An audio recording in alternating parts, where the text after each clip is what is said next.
we came, we didn't know how to start, how to find a house, how to find school. Some of them can't write, some of them can't read. It's difficult to speak English for me. You have more kids now than ever. We've had a huge influx, I can't lie. Obviously, our funding has not increased by 50%, to keep pace with that. In many cases, they're fleeing persecution and violence, the threat of death. It's a little bit scary. What drives people to dare long journeys to face an uncertain future in a foreign land? 2 days, 3 days, you don't eat nothing, you don't see no food. How are communities embracing those new to the country? We are a nation of immigrants, make no question about that, but of legal immigration. How are we going to solve this problem? It's a big problem to have to solve. We set out to talk to people in our own communities to learn all about those who are new to the United States.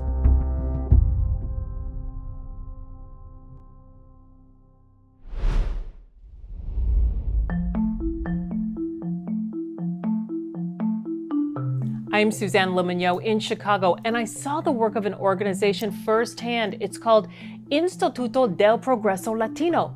Now, what they do is they help individuals coming from their homelands that have faced incredible circumstances. They help them set goals with the purpose of having a much better life. Luis David Patiño Reyes, his wife Vanessa Fuentes, and their 4 children arrived in Chicago about 1 month ago.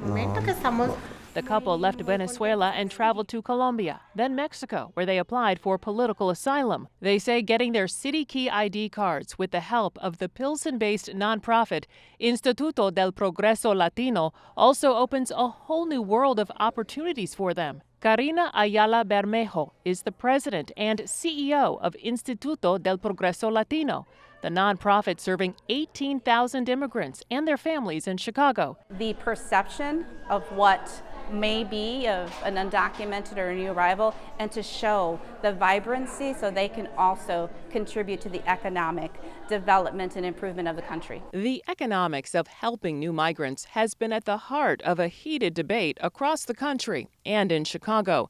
Since August 31st of 2022, the city of Chicago has accepted over 51,000 new arrivals from the southern border. The latest spending numbers provided by the city to CBS News Chicago shows $574 million has been spent to support the new arrivals' mission.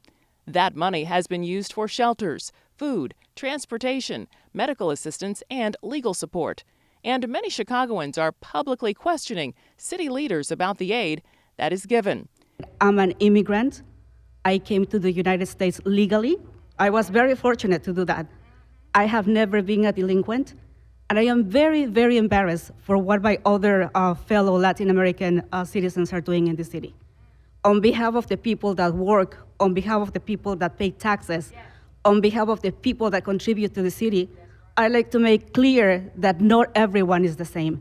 These people came with a wide door open, and they feel entitled to many things that nobody has. Instituto del Progreso Latino did not receive $1 from the city's $500 million spend to support its work. Since its founding in 1977, despite the political climate, the nonprofit has relied on grants and private donations to serve new arrivals like Raylin. Mala situación económica. 19-year-old student Raylin de Horta Chavez told us the economic situation in his native Colombia was very bad. He left his homeland at the age of 12 and traveled alone to Panama. Years later, he would continue his trek on foot and by bus through 6 countries to reunite with his family members in Chicago. ¿Qué significa estar aquí para tu futuro? I asked Raylin what it means to be here for his future. He told me he will not only have opportunities to study, work, and help his mother, but become a musician and a mechanical engineer.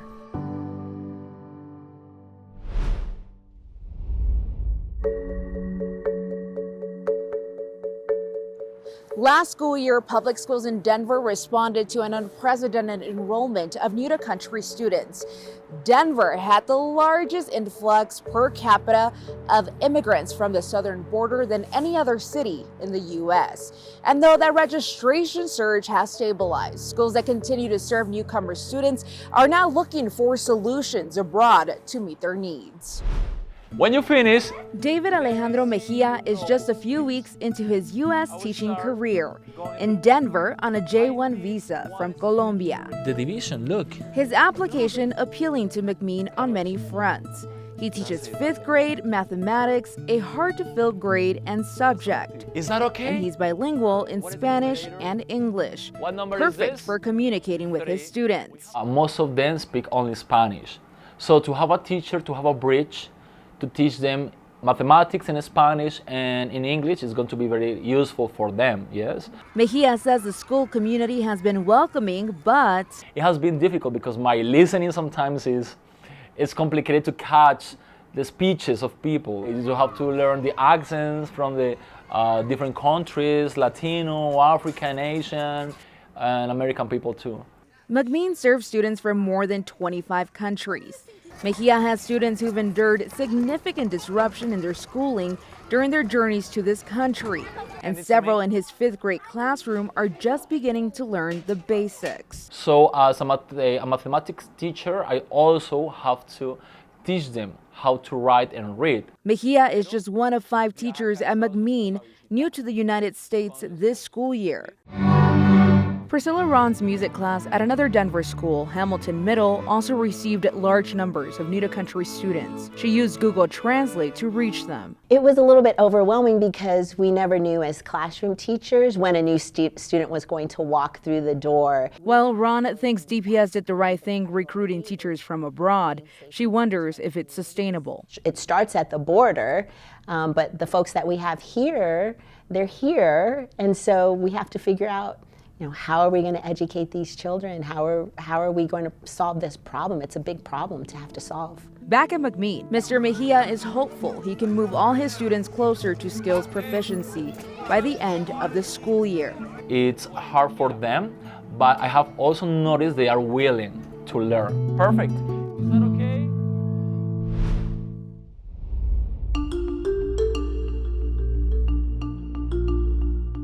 We're here outside of Our Savior's Lutheran Church in East Boston. This is just one of several faith-based organizations in the Boston area working to give migrants shelter, people who have come here from other countries hoping to seek refuge, sometimes finding it extremely difficult to find housing or to even get a job. Music is a powerful tool.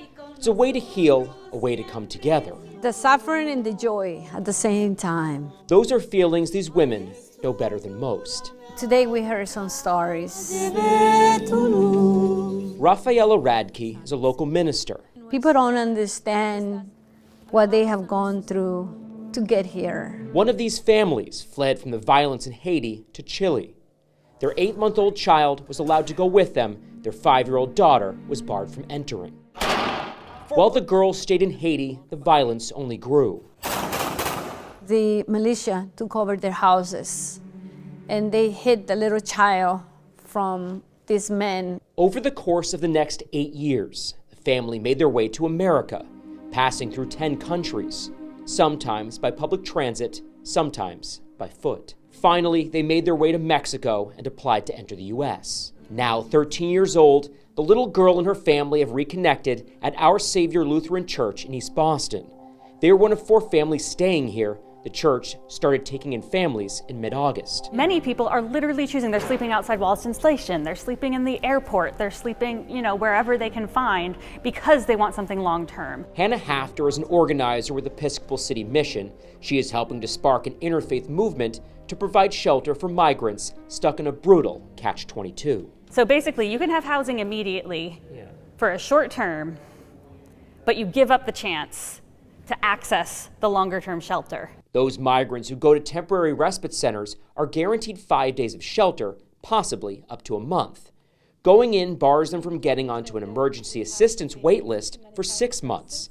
That ever-growing list can lead to long-term shelter. Except Hafter says people aren't leaving the shelter due to Boston's housing crisis. Immigration critics say migrants only fuel the problem.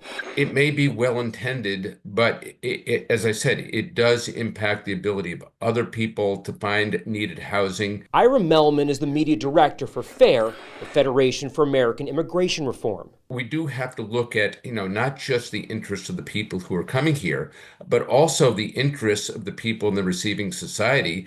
Who's going to be impacted the most? And most often, it is the people who can least afford it. Melman believes America shouldn't be encouraging people to take the long and sometimes dangerous trek to America for the promise of free housing and services. That sanctuary cities should foresee the financial burden that follows. You should expect that you are going to get a large share of the illegal population. And as that happens, the costs and impact are going to continue to grow.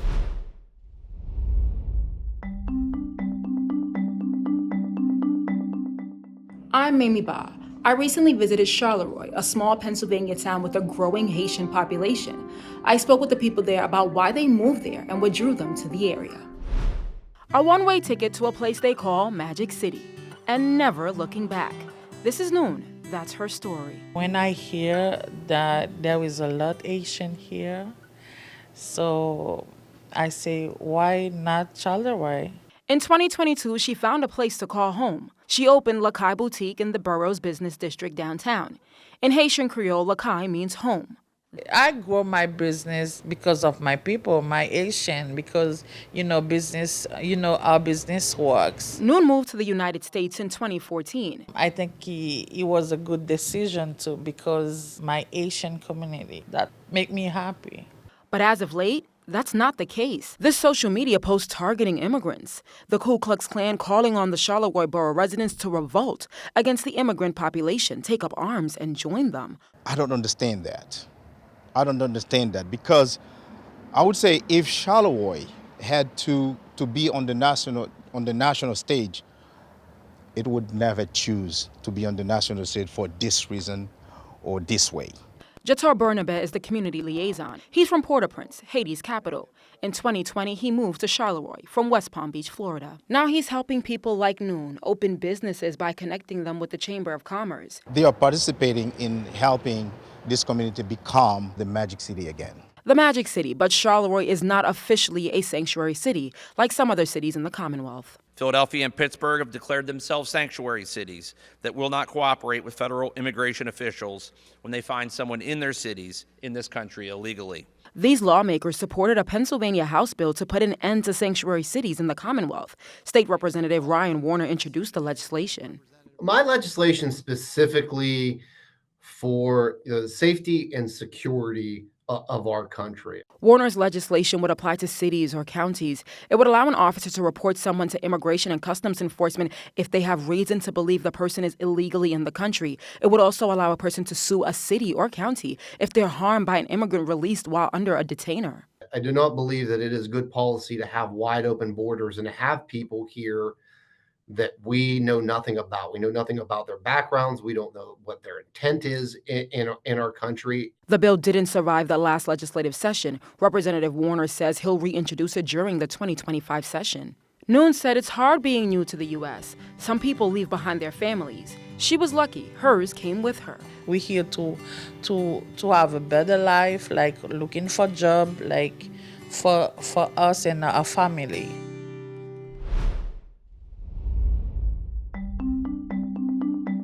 I'm Itai Hot in San Jose, where South America might be a little closer than you think. This is Chaparral Supermarket. It has foods from all over the continent, including some of the most popular products from Venezuela. But for the people who buy them, it's more than just nostalgia.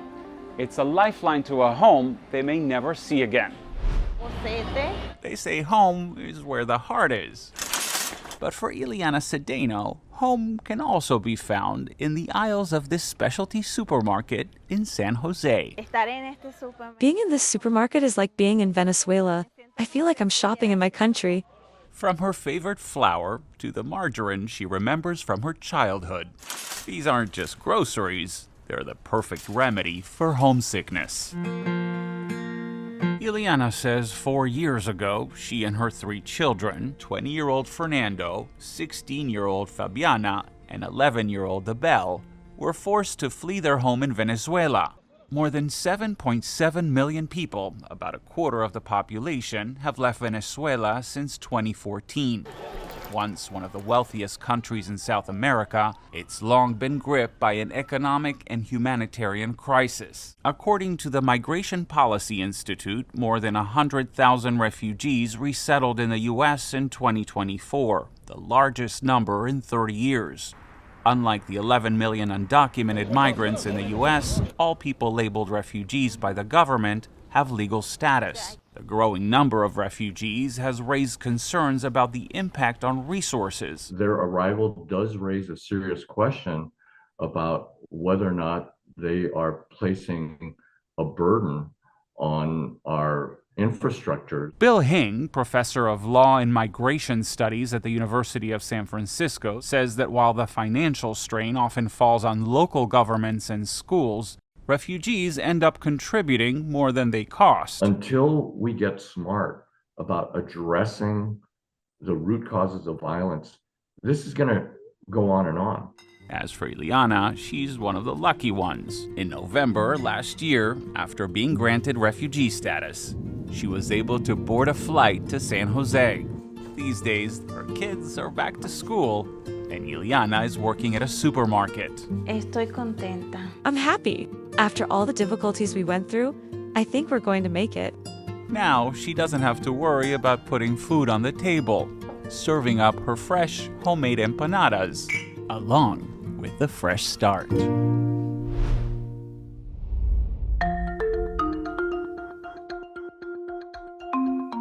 I'm Kirsten Mitchell in Minnesota, where many school districts have seen an influx in migrant students. I visited one elementary school about 20 minutes north of Minneapolis and got the chance to speak with a student named Henry at the end of last school year and then again at the beginning of this school year. Check out the difference I saw. It's difficult to speak English for me.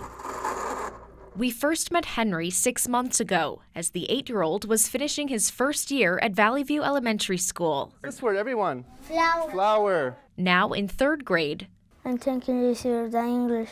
his confidence is starting to shine through. I like to go to the park, play with my cousins.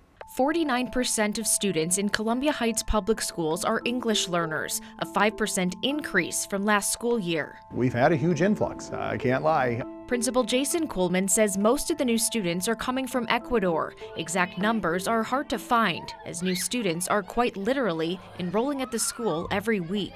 You have more kids now than ever. A lot of schools were decreasing in enrollment. We started increasing, and we haven't stopped growing. Kevin Centeno is a full-service school coordinator who helps families adjust to life in America. One way is through a 6-week parent course. The school also has a clothing and food shelf, offers free medical and dental care, and more recently has been helping translate for parents so they can apply for driver's licenses under the state's new Driver's License for All law. We're able to translate for those families. So that way they're driving legally, and that way they can still get insurance and all this information provided for them. To provide all these services, they rely heavily on donations, grants, and community partners.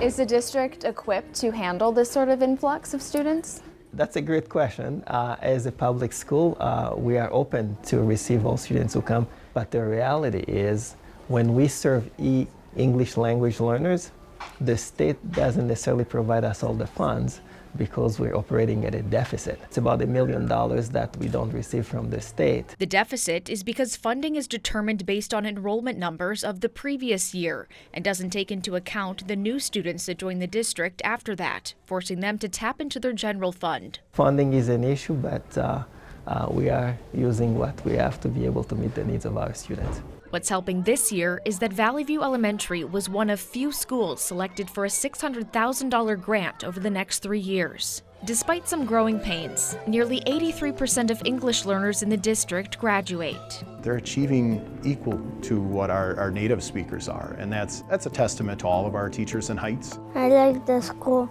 because in the school I can learn new words.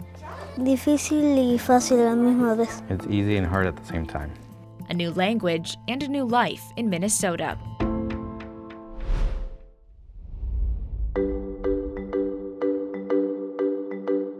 I'm Tanya Francois in Miami, Florida, where nearly 1.5 million immigrants live in our community. The school district here started adapting to a mostly Latin American and Caribbean immigrant influence in the 1960s. Dual language learning is just a part of everyday life. So when a wave of new immigrants from Ukraine started arriving, administrators knew just what to do.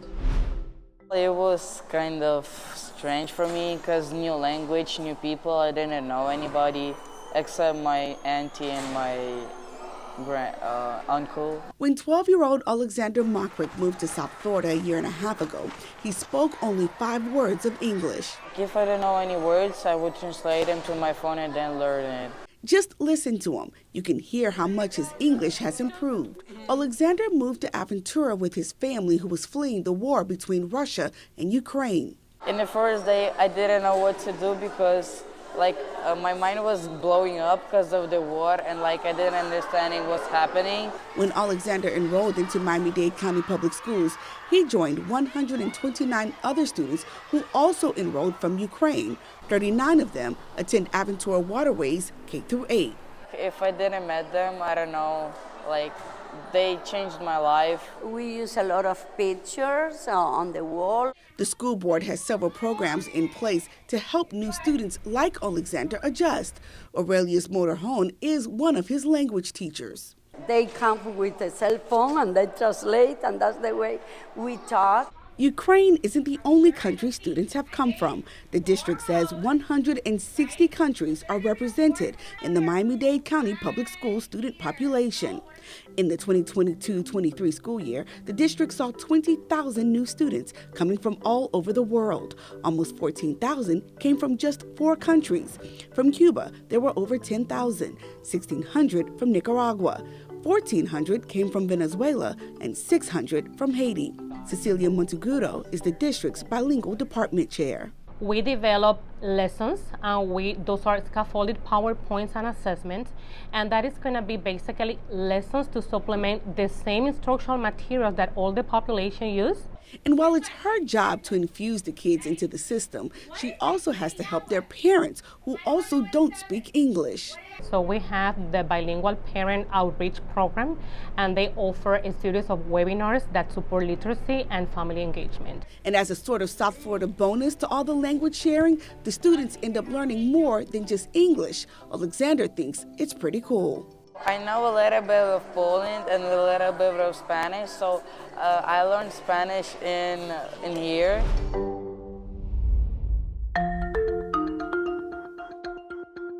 Hi, I'm Marcela Bayeto, and I went to Norristown, Pennsylvania, where for the first time in their history, a local school district is seeing an unprecedented number of multilingual students. Many of them speak Spanish. I visited one of their schools to see how local educators are finding new ways to serve their students. We see that word able, we think. Look at that definition. What are the key words that we can use? Inside this English language development class, flags from across the world line the walls as students navigate new lessons. All right, packets, just make a pile. When you start to learn English, you can get comfortable with school, get learning more things. Good job, 7th grade. Jimena Vasquez Lorenzo has been learning English for the past couple of years after moving from Mexico. She's one of more than 3,400 Spanish-speaking students in the Norristown area school district in Montgomery County. In the past 5 years, we've seen about a 60% increase in our multilingual students who have come to the district. It's been a great thing for us, but we've also had to make a lot of changes. Some of those changes include strengthening their English language development program, hiring more multilingual teachers, and expanding their newcomer program for students who are in their first year of living in the U.S. We know that we have undocumented families in our buildings, and the question is, how do we support them? That support costs money that critics nationally believe would be better spent elsewhere. This year, the district received about $300,000 for its multilingual program, which the superintendent says covers the staffing costs for about 1 classroom. We've seen about a 50% increase in about the last 3 to 4 years in the number of learners. Obviously, our funding has not increased by 50%, to keep pace with that. It's a commitment that we took on that irregardless of whether Title III funding keeps up or not, irregardless of, these bigger policy mandates. We in Norristown are going to do what's right for each and every child. And for one principal within this school district, the issue of providing multilingual resources hits close to home for him. Thanks, Gustavo. I graduated from Norristown Area High School many moons ago, and coming back here now as an educator it's really an honor. Julio Nunez is now the principal at the same school where his teachers helped him learn English after moving from Mexico at 15 years old. Chances are you're going to find someone who can interpret for you, who can translate for you, and that is a big difference. It is the difference between students graduating or not. Really, it's that significant. And it doesn't stop at graduation. For the first time this year, 25 students will be graduating with the PA Seal of Biliteracy, allowing employers and universities to identify those who are bilingual. That's something we know help them hold on to their heritage and culture, really lets them know that not only is it okay to hold on to those things, but it is praised and encouraged. It's recognition that's going beyond just the classroom.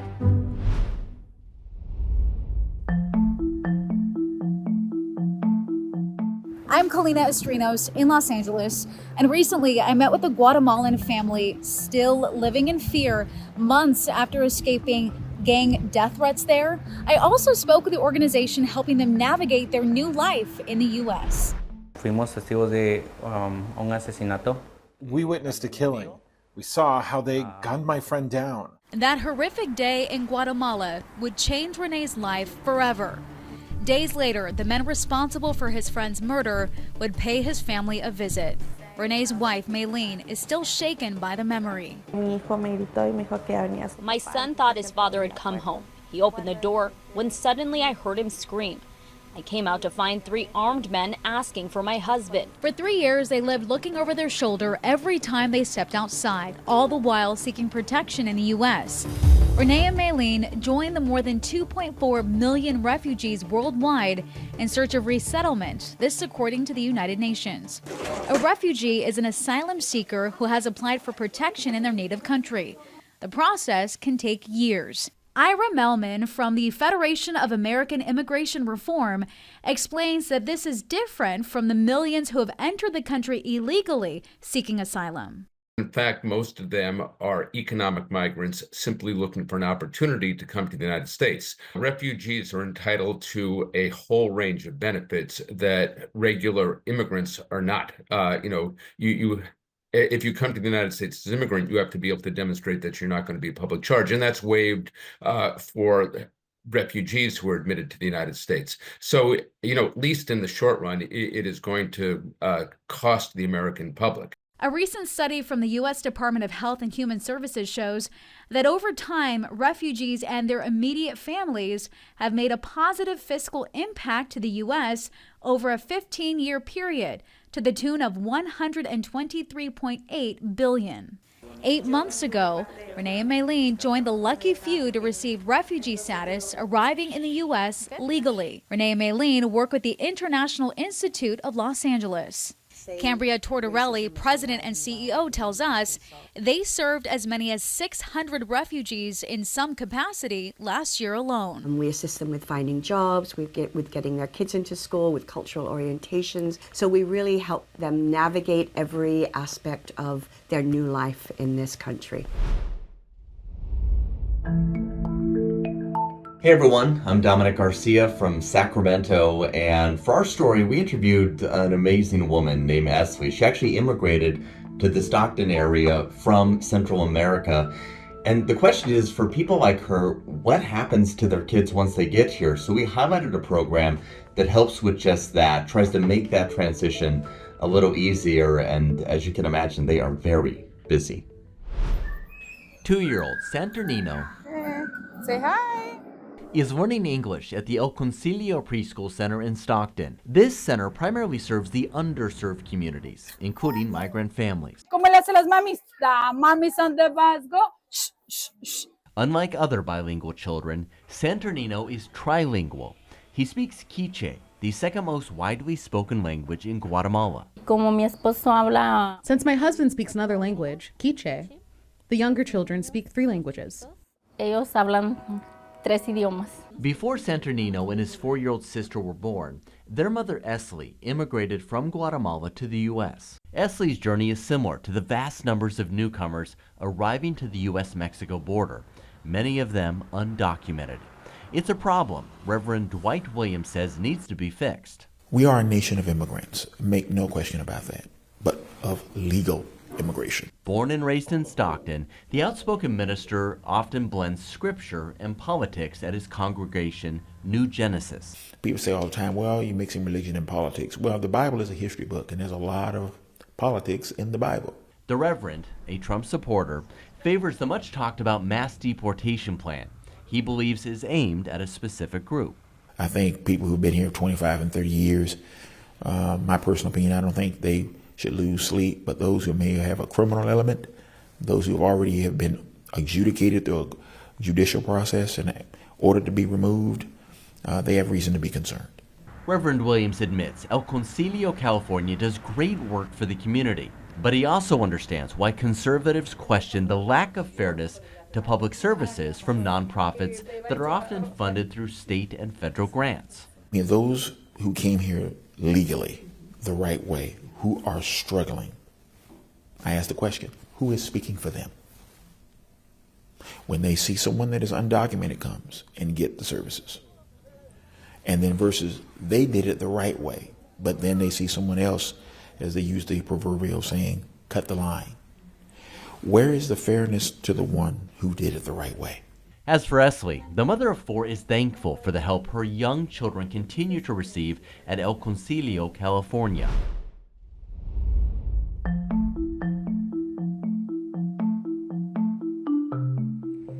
I'm Alexis Davila in Baltimore, and right now we are in the neighborhood known as Highlandtown. This became a neighborhood for immigrants since the 1860s, and it continues to hold on to that legacy. But you can see right here, this church, this old Catholic church, and the school that's right next door to it has become a hub for migrant families as they try to adapt to their new homes. Tucked away in southeast Baltimore lies a school. One that is most notable not for their bell, please go to the left around the gym, but for their announcements in Spanish and in English. Estas puertas están cerradas durante el día escolar. Por favor, the Archbishop Border School is a Catholic school that opens their doors to hundreds of migrant children who are new to Baltimore, including now 7-year-old Andres. 2 years ago, Rita Sirius was desperately looking for a school for her son. It was a Sunday and just her second day in the United States. We came to Baltimore on Saturday, and the next day on Sunday, we went to walk around about what school, what kind of school. So we came here, we knocked the door, and everything were closed. A staff member heard the knocks and welcomed the family in. They tried to explain their abrupt arrival in their native tongue. Mother, father, nor Andres spoke any English when I first met with them, so it was really nice for me to be able to communicate and say, don't worry, it's okay, we can help you. When the Sirius family arrived in Charm City, they only had the clothes on their backs and a backpack. They were on vacation in Costa Rica when suddenly their country told them they could not come back to Nicaragua. The family was exiled because of political tensions with Sirius' mother, who is a human rights activist. But the school staff worked with Rita to make space for Andres. But funding and limited resources are the other challenges this private school faces. As more migrant families arrive, the cost to serve grows. Since COVID, I think we've had the fastest growth of most of the schools in the Archdiocese because they're arriving and we want to help them and we want them to have a great education. The Migration Policy Institute says the bills will pile up, but not for long. In the short term, there are some real costs. You know, the federal government could be doing more to support the cities that are receiving migrants. Otherwise, I think it's up to businesses and individuals to contribute what they can. Gillette says the investment to get migrant families on their feet pays off later. These costs might be somewhat short-term in their duration. Over time, we know that immigrants find jobs, they integrate, they become self-sufficient and contribute to their communities. For us, has changed in our life. This make us feel like we are also part of this community, even we came from other country.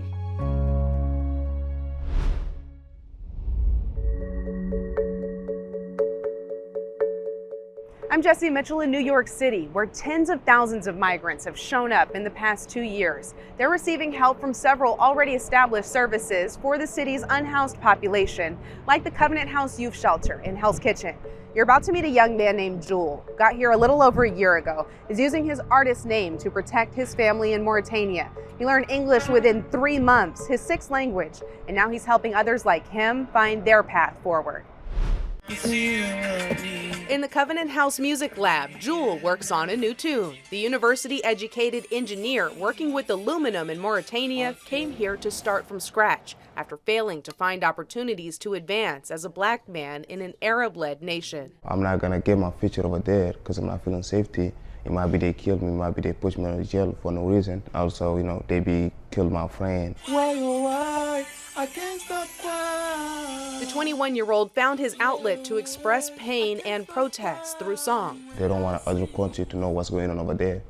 So now they want me to stop the music. I don't want to stop it. So they start looking at me. So I choose to leave. He showed up in the midst of an immigration influx at the Street Work Drop-In Center in Harlem, a nonprofit program celebrating its 40th year of redefining home for young people without one to call their own. We didn't expect the crowd that showed up at the door. Senior Director Tamara Omoa admits her staff had to diffuse some friction between factions of locals and migrants, assuring everyone they were welcome to relax and have a hot meal. There's nothing that is being taken away from you because you have a different set of people that you're now sitting next to. Mayor Eric Adams' administration has committed $6.8 billion of the city's budget since 2023, specifically for asylum seekers arriving in the sanctuary city. Adams once again called for change when he sat down recently with CBS News New York political reporter Marcia Kramer, offering a solution he says would turn this crisis into an opportunity. We're dealing with the population problem in many of our municipalities. Why aren't we telling the individuals we allow to come into the country, you're going to go where we need you, you're going to fill the jobs that we're looking for, you're going to deal with the population issue? Jewel had saved every scrap of money for months to pay his way here. It took him 2 weeks, flying to Nicaragua first, then hitching rides and walking through Mexico to reach the border. 2 days, 3 days, you don't eat nothing, you don't see no food. For on the street, you're going to be just walking, but I don't know how to give up. Within a year here, he earned his high school diploma, IT and security certificates, and at the Covenant House, he now serves as a youth ambassador to guide other new arrivals. I don't want to be here and be outside and smoking, drinking, going outside. No, I see myself doing something and helping people who need the help. Street Work is still helping Jewel find a permanent home and advance his asylum application so he can shine like a jewel, reflecting on his journey and leading others to light.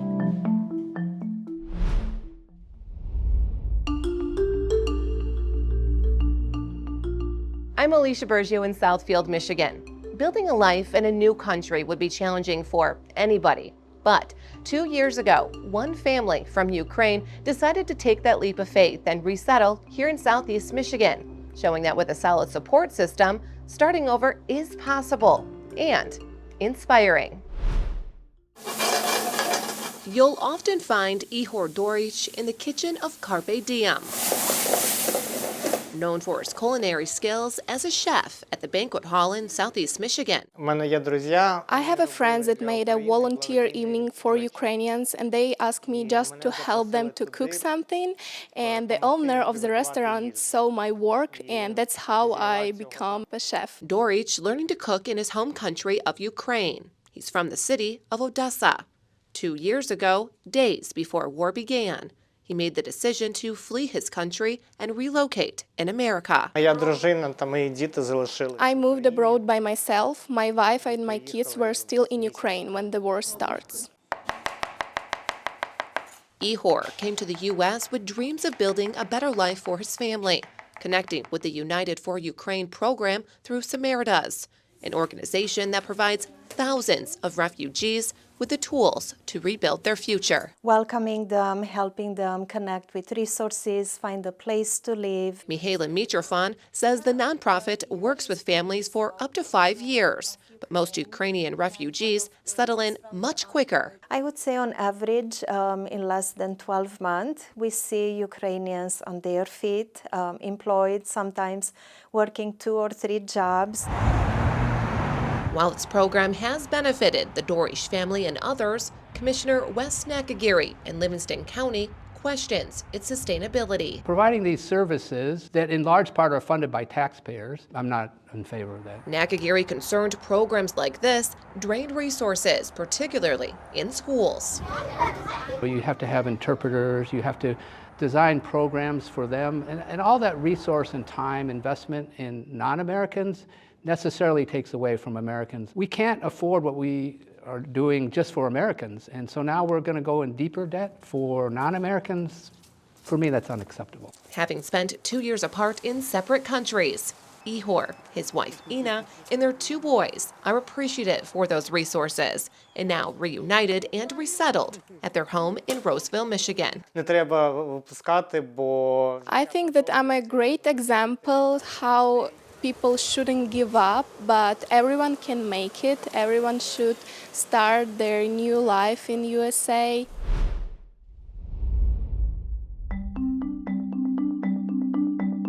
Hey everyone, Ken Molestina here in Dallas. As many people know, immigration has been a hot button topic this past election cycle, but politics aside, immigrant communities continue to grow and at a rapid pace throughout the country and here in North Texas. And I recently had a chance to speak to 2 immigrants who discussed the kind of impact that their communities are having on the economy, especially here in North Texas. Take us back to, when you all got here. I was 12 years old. I was 10 years old. Driven by a desire for better opportunities, the families of both Patricia Blasquez and Ken C. migrated to the U.S. decades ago from the Philippines and Hong Kong, respectively. My parents fled China, communist China. He just wanted a better economic opportunity, better opportunity for me and my siblings. That experience, according to Blasquez, has shaped her life and her career today. For years, she volunteered with refugees in Dallas's Vickery Meadow neighborhood, known for its large immigrant population. And you see them find their footing and find their place here in Dallas. She worked with the city of Dallas when the Vickery Meadows Library opened. They really embrace the diversity and make it central to the library. And now she's working at Housing Forward, advocating for homeless people in our area. As for C, he founded his own architecture firm in DFW, where he's helped design many of the buildings that stand tall today. Blasquez and C are just 2 of the 300,000 new Americans living in Dallas and contributing to the city they call home. Though immigrants make up less than a quarter of the city's population, a recent report by the American Immigration Council found they represent nearly 29% of the working-age population. Immigrants like C are also 60% more likely to be entrepreneurs than their U.S.-born counterparts. And in 2022, immigrant households in Dallas earned more than $10 billion, all contributing $1.6 billion to federal taxes and $900 million to state and local taxes. C adds there is also another kind of impact that is oftentimes overlooked. The ability to do the best you can to make a difference. Success is measured, what you can able to give back to me. So my success, I don't have to have a fancy house, a fancy car, but if I can make a difference, that's a measure of success. Giving hope, transforming life, reaching the unreached. He takes pride in New Hope Compassion, his nonprofit that delivers resources to children in war-torn countries. These are the care packages that your nonprofit sends. Yeah, we actually hand deliver those. C credits his success to the values his parents instilled in him, always encouraging him to have a strong work ethic and to try to make a difference. So they have sacrificed their entire life so we can have an opportunity. For Blasquez, even as a child, she was also keenly aware of the sacrifices her parents made. Her father's professional credentials in the Philippines didn't transfer to the United States when they got here. When he was cleaning pools, he went into his car and he was just crying. He's like, why am I here? What am I doing here? In the Philippines, I was doing a white-collar job. It wasn't until she was finishing grad school years later that her father told her the story. And he said, but now I understand why I came here. because maybe the American dream isn't for me, it's for my children. For some, the dream is now a reality. For others, an elusive plight that defines the heart of those searching for opportunity and freedom in the U.S. In Dallas, Ken Molestina. Thanks for watching.